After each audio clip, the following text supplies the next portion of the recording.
Hey guys, welcome to some rambles I have before, of course, we get started with the wrestling of the mania.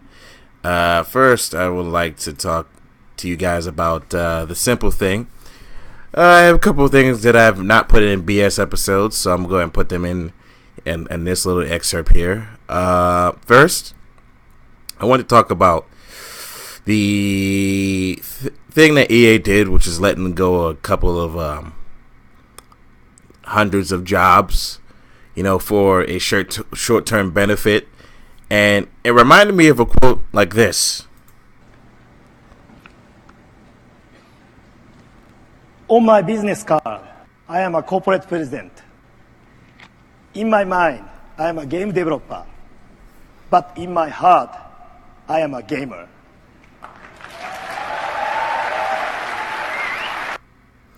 Wow. It's very hard to get that anymore.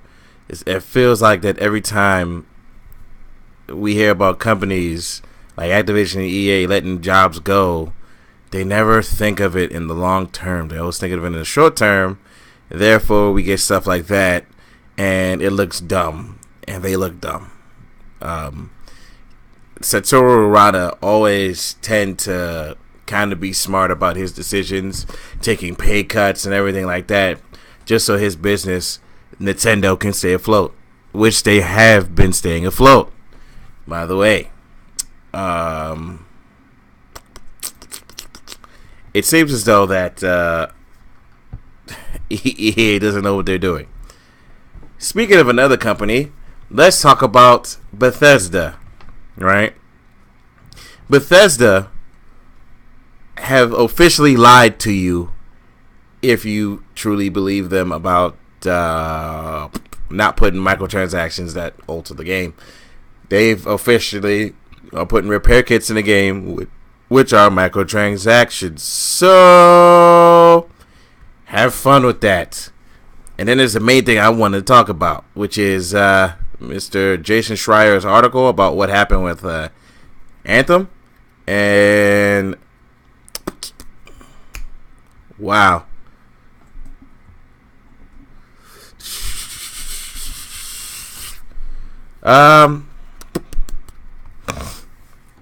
I want to talk about this, okay? See, it talks about where Anthem went wrong. A lot of what Anthem has been going through has officially been uncovered by this nonsense. And, it really caught me off guard when first it was like it wasn't even supposed to be called Anthem, because you can see it right there on the screen. It wasn't supposed to be called Anthem. I hate this mouse sometimes. It wasn't supposed to be called Anthem. It's supposed to be called Beyond. And come on, it says it right there. What happened? Right? And then you get big old bombshells like this. And what makes it even worse is you can't even 100% put this on EA. And I don't even like EA, but come on, guys. They just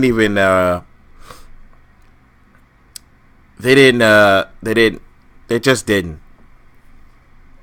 They didn't even have the game ready by the time of E3. So that whole little gameplay demo that we got was fake.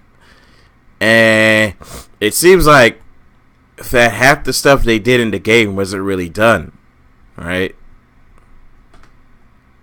Look, it even says stuff like this. Such a major last-minute upheaval might seem strange to an outside observer, but on Anthem, it was common. Very few things went right in the development of BioWare's latest game, an online cooperative shooter that was first teased in mid-2012. It spent years floundering in pre-production. Many features weren't finalized or implemented until the very final months, and to some who worked on the project, it wasn't even clear what kind of game Anthem even was until that E3 demo of June 2017, less than 2 years before it actually came out. Later, they came up with an explanation for the name. The game's planet was enveloped by something called Anthem's creation, a powerful, mysterious force that left the environmental cataclysms across the world. Come on, guys.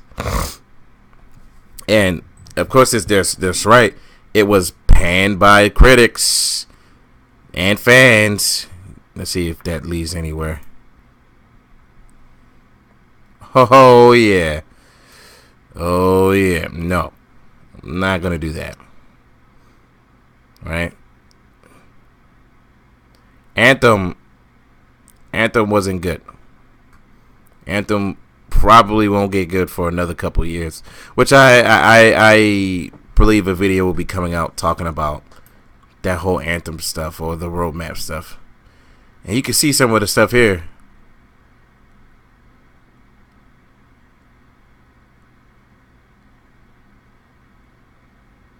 Nope.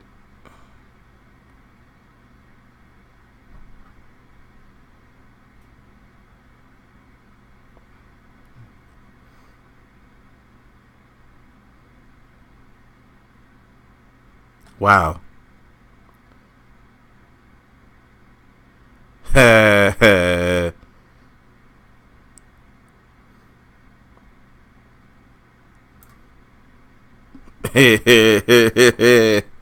Yep.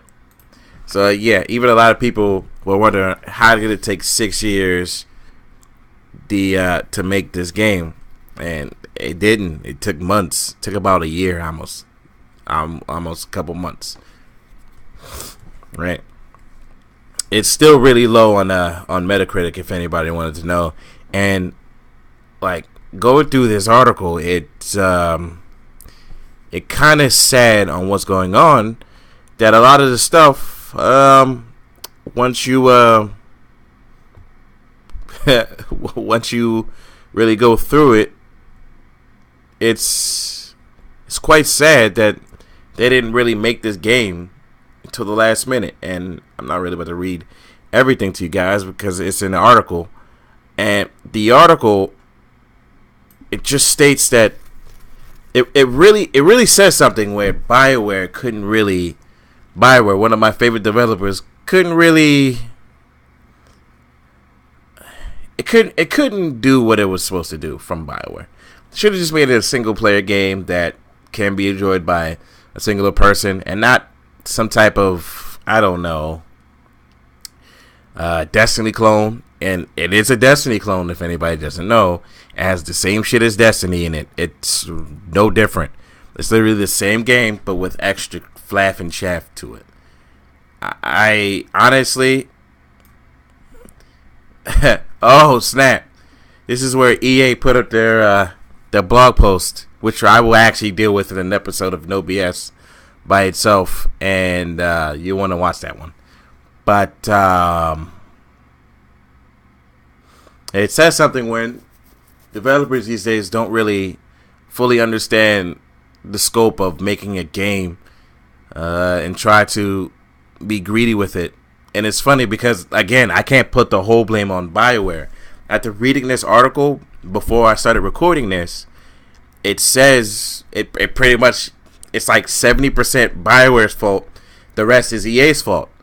And EA gave them enough time to make the game, and they were floundering about in pre-production for years.